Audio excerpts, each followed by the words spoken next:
There are no spoilers for Game of Thrones in this video, but if you want a pure viewing experience of the series, then you should probably just go watch it already. With Game of Thrones taking television and the internet by storm for the better part of 4 years now, a media analyst such as myself has been recommended and even demanded to watch the show countless times now. I watched bits and pieces of it with my brother when he marathoned the show, and I appreciated the luscious production values that HBO brought to offer, but somehow the idea of the show just didn't click with me. I deliberately spoiled myself to most of the major plot events and learned enough to not feel lost when people started yammering on about the show, but I couldn't find cause to dedicate 30 hours of my life to it without the answer to one simple question.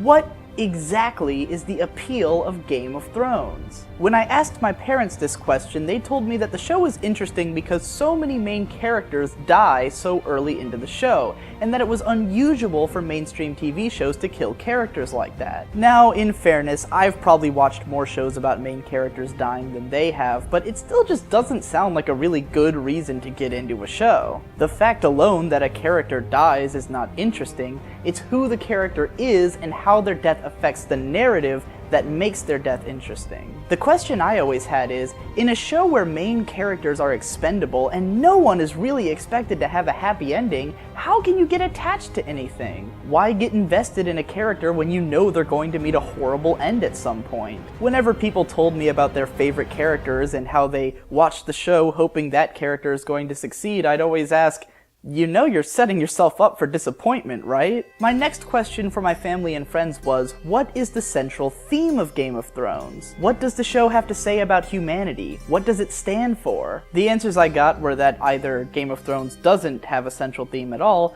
or that the theme is that mankind are all dicks and we're all going to die horribly. Not really a message I'd get behind, but it's also not really the message of the show, and I was asking the wrong questions to the wrong people. I finally sat down and watched Game of Thrones all the way through recently, and I finally understood the show's true appeal after I heard the line, "When you play the Game of Thrones, you win or you die." The key was right there in the show's title all along. This show is, in fact, a game.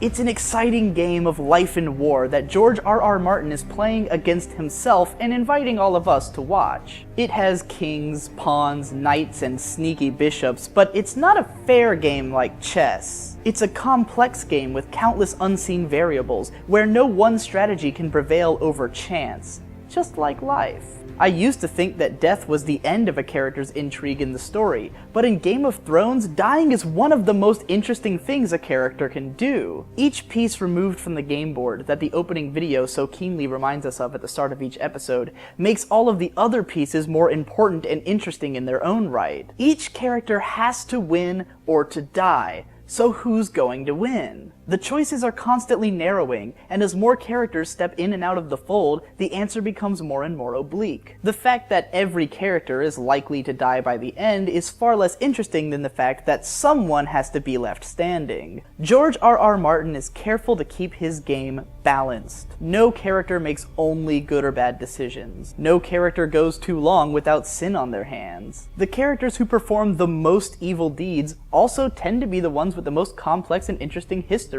so that we can still relate to and root for them on some level. Perhaps the most interesting piece of context that I take into this show with me is the fact that A Song of Ice and Fire is set to be a series of 7 books. No matter where things go or how they play out, there are a set number of rounds in this game. It is not designed to go on forever, but to reach a definitive climax. The series is plotted very carefully, so that even as there are big moments happening left and right, there always seems to be a lot more coming in the future. Many of the biggest storylines only seem to be beginning, and there's a great sense that the best is still far yet to come. I will admit that prior to watching this series in full, I had underestimated it. One cannot really appreciate the intricacies and intrigue of what goes on in King's Landing without actually watching the show, and I found myself impressed by how greatly written and acted most of those scenes are. Also, regardless of their moral alignment, there is no denying that Game of Thrones boasts some truly memorable and even some downright iconic characters. Before watching it, when I would ask people about this series, the only characters I'd ever hear about are Tyrion Lannister and Daenerys Stormborn, which is fair because they're easily the most iconic characters in the show. But to talk of this series without mentioning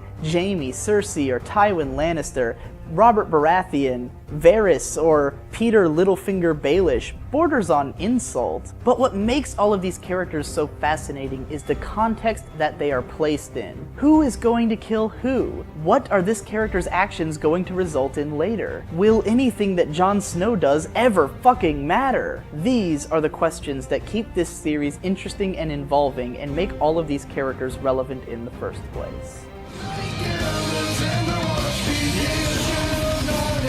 Till my death.